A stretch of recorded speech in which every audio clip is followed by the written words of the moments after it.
वो blind murder था। एक पति अपनी पत्नी को और दो बच्चों को घर में मार के चला गया। 16 महीने वो अपने घर में रहा जी। उसकी वहां पे बोतलें और उसका जो रिकॉर्ड बताता है वो ये बताता है कि 16 महीने उसी घर में रहा मर्डर करने के बाद। जी। अच्छा।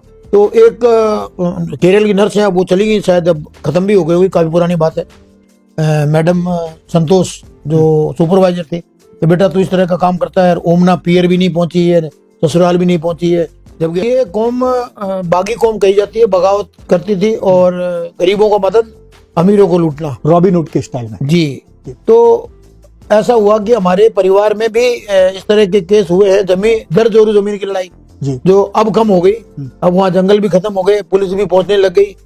लेकिन जहां तक है कि जो भी डाकू बागी बने उनको शोषित किया गया, इसलिए वो बने। आडवाणी जी ने कहा था कि ये बच्चा एक ने संघ का तो आजीवन रहेगा, मेरे को ऐसा लगता है, लेकिन ये बच्चा किसी अन्य क्षेत्र में बहुत कुछ करने की जिगरा रखता है। वो हमें इससे पता चलता है।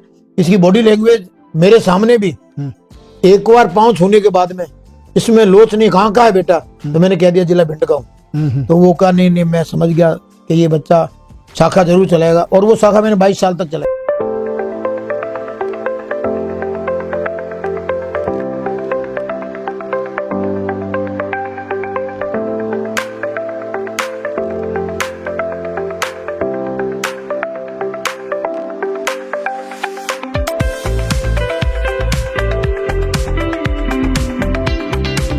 नमस्कार, लॉ एंड एक्सप्रेस के कार्यक्रम द चेंज मेकर्स में एक बार फिर आपका स्वागत है। इस कार्यक्रम में हम आपको ऐसी शख्सियतों से मिलाते हैं जिन्होंने समाज में बदलाव किया, अपने आप को झोंक दिया, और आज समाज उन्हें उसी रूप में याद करता है जैसे ही वो परेशानी में होता है, पीड़ा में होता है, या कि उनको न्याय की जरूरत होती है। ऐसी शख्सियतों को याद करता है जो उनको सहयोग कर सके। एक ऐसी ही शख्सियत है जिनका नाम है दिनेश सिंह भदौरिया। बस नाम ही काफी है, लेकिन अगर उन्हें लावारिसों का वारिस कहें, अगर उन्हें ये कहें कि उन्होंने आज तक कितने ही अंतिम संस्कार करा दिए हैं, लापता हुए बच्चों को उनके परिवारों से मिला दिया है, तो उनकी उपलब्धियों में ये बहुत कम चीज होगी। उन्होंने तो सच ये है कि अपना पूरा जीवन समाज को सौंप दिया है। दिनेश जी, आपका स्वागत है लॉ एंड एक्सप्रेस के इस कार्यक्रम में, जिसमें हम चेंज मेकर से बात करते हैं जो समाज में बदलाव करते हैं। आपकी पृष्ठभूमि जबरदस्त है। पूरा एक ये समझे कि मध्य प्रदेश से आपके पुरखे बीकानेर आते हैं, और उसके बाद में आपको जो संस्कार मिलते हैं उसकी वजह से दिनेश सिंह भदौरिया सावधान संस्था के इस तरह के एक नेतृत्वकारी व्यक्ति के रूप में सामने आते हैं, जिनके पास आज भी 300 350 लोग हैं जो उनके एक आवाज में खड़े हो जाते हैं। किस तरह से आपने ये सावधान संस्था बनाई, क्या आपके मन में विचार आया, और किस तरह से आगे आपकी योजनाएं हैं, सबसे पहले ये बताएं। सबसे पहले तो सभी को राम राम, संपूर्ण भारतवर्ष को मेरा जय श्री राम, नमस्कार, प्रणाम। मुझ नाचीज को लॉ एंड एक्सप्रेस और हरीश जी बी शर्मा साहब ने इस योग्य समझा कि आज मेरे से रूबरू हो रहे हैं। मैं कुछ नहीं हूँ, धरती पर एक सामान्य सा इंसान बनकर के जीवन है उसको व्यतीत कर रहा हूँ। लेकिन कुछ समय ऐसा आता है कि इंसान अपना अपना रास्ता चुनता है। पुरखे मेरे भिंड मध्य प्रदेश से यहाँ पर आए थे, कई पीढ़ियां बीत गई जी। और स्काउट में विवेकानंद जी मेरे आदर्श रहे। साथ साथ में मेरा सौभाग्य बहुत ही अच्छा रहा कि मैं पांचों धर्म के गुरुओं से पढ़ा हूँ, जिनके नाम लेना भी मुझे गौरव होता है, लूंगा जी। अब्दुल वहीद कमल, बिल्कुल। सदीक साहब जी भाटी, जिनका राजस्थानी कवि थे जी, उनकी कविताएं बहुत प्रसिद्ध रही जी, बिल्कुल। बैजू बावरा, बुला के दासी बावरा, हाँ जी, उनको बुला की बाजी बावरा, बैजू बावरा कहते थे। और भीम पांड्या जी जी, और पैट्रिक सैमसन साहब, अच्छा, और सरदार गुरुदेव सिंह जी। यानी पूछे पांचों धर्म के गुरुओं ने मेरे को सादुल स्कूल, फोर्ट स्कूल में पढ़ाया। ये मेरा सौभाग्य रहा। और उन्हीं की और विवेकानंद जी की पुस्तकें और कुछ ऐसे दृश्य सामने आने लगे जो उन पुस्तकों को ध्यान दिलाते थे। तो फिर मैं समाज सेवा के क्षेत्र में कूद गया। और उस समय जब मैं, मेरी मात्र उम्र 18-19 साल की थी। उन्हीं दिनों में आपके बारे में ये कहा जाता है कि आप कहीं भी कोई अगर किसी को पीड़ित देख लेते थे, किसी को पीड़ा में देख लेते थे, एक्सीडेंट अगर कोई हो जाता था तो उसको उठा करके आप हॉस्पिटल ले जाते थे, उनकी सेवा शुश्रूषा करवाते थे, और ये क्रम आपका जब आगे आगे बढ़ने लगा तब कंडीशन ये हो गई थी कि पुलिस भी आपको बुलाने लगी, सेना भी आपको बुलाने लगी, और बेसहारों का सहारा के रूप में दिनेश सिंह भदौरिया एक ऐसी शख्सियत के रूप में उभर गए जो 24 घंटे उनके लिए तैयार रहता है। तो इस तरह के जो प्रकरण थे आपके जीवन में जो आए, उसमें कोई ऐसी कोई घटना जिसने आपको अंदर तक झकझोर दिया? घटनाएं तो काफी हैं, झकझोर भी देती हैं कि एक व्यक्ति पूरे जीवन अपने घर के लिए करोड़ों की बिल्डिंग खड़ी करता है, जी। और जब वो मर जाता है तो उसके घर वाले कहते हैं कि रात को कौन रखेगा, कौन रोएगा, रात भर ये परेशान, आप उसको मैं मोर्चरी में रखवा दो। इसी तरह से एक हमारे ही मोहल्ले का किस्सा था कि कोई हमारे बुजुर्ग खत्म हो गए, तो मोहल्ले वालों ने उसको लावारिस की तरह अनजान लोगों को बुला करके और इस तरह से उसको जला अंतिम संस्कार करने की कोशिश की। या तो पुलिस की प्रक्रिया से डरते होंगे क्योंकि जी। उसके परिजन यहाँ थे नहीं।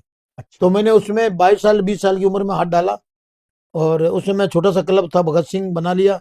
तो मैंने उसका अंतिम संस्कार हम यार दोस्तों ने मिलकर कर दिया। दोस्ती दोस्ती में 320 रुपए लगते थे अंतिम संस्कार में। तो दोस्ती दोस्ती में 15-20 लोगों ने, उस समय मेरे पिताजी की तनख्वाह 175 रुपए महीने थी, ठीक है। तो मम्मी से पैसे मांगे, मम्मी ने भी बड़ी खुशी से पैसे दे दिए। और फिर मैंने वो संकल्प ले लिया, क्योंकि विवेकानंद जी ने एक किताब में लिखा है, वो पढ़ा था मैंने, उनके 30वें पन्ने पे लिखा है उस पुस्तक में, जी जी। जिंदगी वही जो काम आए किसी के, वरना इसको जैसे गुजारोगे गुजर जाएगी।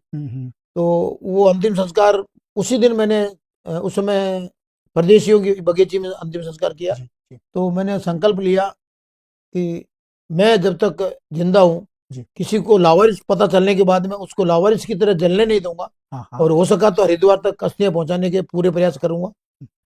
और साथ ही साथ उन्हीं दिनों में कुछ समय बीतता गया। उस समय तांगे का जमाना था, कोर्ट गेट पे बैठा करते थे, सादुल स्कूल से पढ़ के आते थे, तो तांगा किसी के पे चढ़ गया, खून आ रहा है। क्योंकि स्काउट में रहा था, तो स्काउट में एक बार कैंप में डॉक्टर ने बताया था कि प्रत्येक व्यक्ति का, आज भी मैं युवाओं को बताना चाहूंगा कि कई बार 100 किलोमीटर से भी आदमी घायल होकर खून बहते बहते अस्पताल आ जाता है। तो 2 लीटर से अधिक खून अभी भी उसके शरीर में है। भगवान ज्यादा देता है, वो इसीलिए देता है ताकि वो दुर्घटना के बाद में अस्पताल तक पहुंच जाए। तो अतिरिक्त ब्लड की वजह से वो पहुंचा, पूरा ब्लड होता तो वो पहुंच ही नहीं पाता।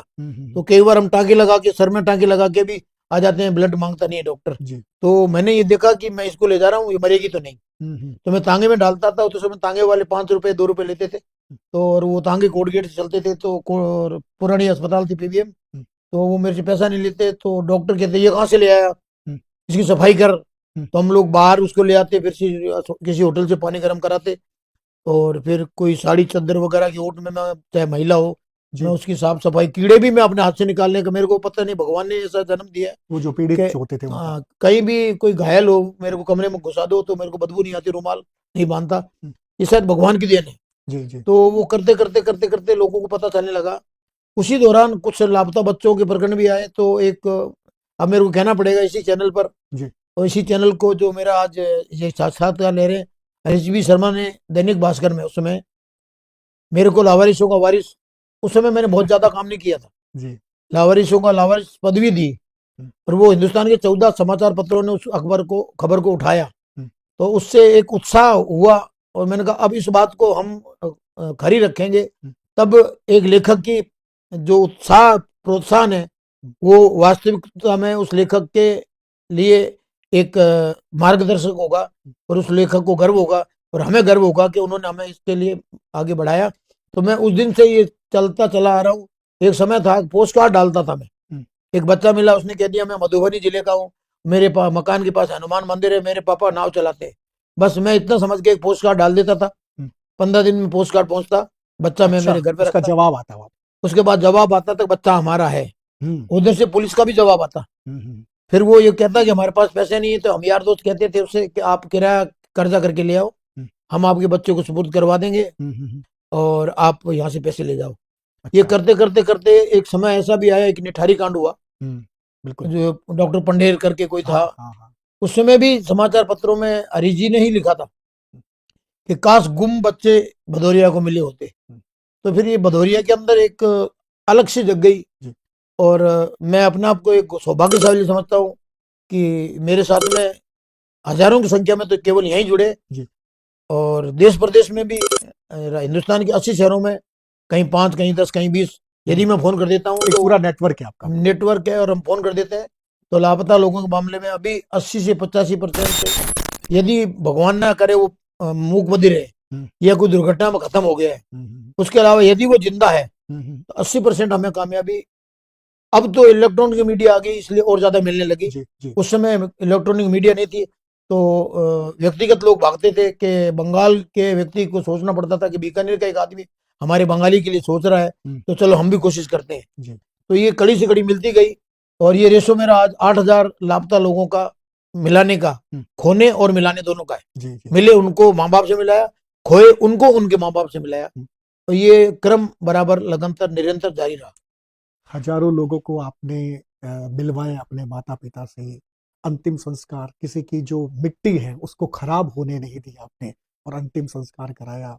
कोरोना काल में करीबन 300 ऐसे लोग थे जिनका अंतिम संस्कार आपने कराया और वो सारी की सारी एडवाइजरी जिसका पालन करना होता है, जब परिजन भी दूर चले जाते थे उस समय भी आपने करवाया। और सिर्फ यही नहीं, इस तरह के जान को जोखिम में डालने के आपके खूब सारे ऐसे उदाहरण हैं। बहुत सारे ऐसे ब्लाइंड केस थे, ब्लाइंड मर्डर के केस थे, उनको आपने, उन गुत्थी को सुलझाने के लिए आपने देर तक प्रयास किया, दूर तक प्रयास किया। एक ओमना नर्स का एक प्रकरण आता है, एक ऐसी लाश मिली थी जो बिल्कुल बंद थी और उसकी दुर्गंध भी बाहर नहीं आ रही थी। ये सब क्या क्या था ये जिन तक अभी तक पुलिस पहुंच नहीं पाई है और आपने पूरी कोशिश की? एक पागलपन होता है, एक इंसान का एक होता है, या किसी कोई ये उसको दूसरी भाषा में कह देता है अखबार में छपने का शौक। जी। लेकिन मुझे कहने में कोई गर्व नहीं है कि अखबार में छपूं ना छपूं। जी। अब वारदातें होती है उसके बाद में जब आपको पुलिस ने फ्री हैंड कर दिया कि आप लेके तो आओ, हम आपकी कार्रवाई नहीं करेंगे।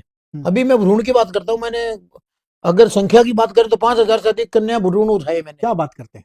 बिल्कुल, मैं अस्पतालों के नाम लेने में नहीं हिचकूंगा क्योंकि नहीं चाहती, पुरानी माताएं नहीं चाहती थी, पर अब युवा पीढ़ी जानबूझ के गलती करती है। कल परसों भी ऐसा हुआ है, मेरा बॉडी लेके जा रहा था, मेरा एक्सीडेंट हो गया लेकिन मैं केवल पट्टी बंधवाई, टांगे बाद में लगवाए, या पहले मैं अंतिम संस्कार करके आया। तो ये स्थितियां होती थी कि उसका ये कारण था कि अभी भी लोग डरते हैं एक्सीडेंट के डॉक्टर मेरे से पूछेंगे, जबकि मैं बता रहा हूँ कि मैंने बीकानेर में, आप पता कर लेना कि प्रथम 7 या 8 रक्तदान शिविर में एक पहला आदमी मैं हूँ जिसने, मैंने स्कूलों में रक्तदान शिविर लगाने शुरू किए। ठीक है। और फिर मंदिरों में भी लगाने लगा।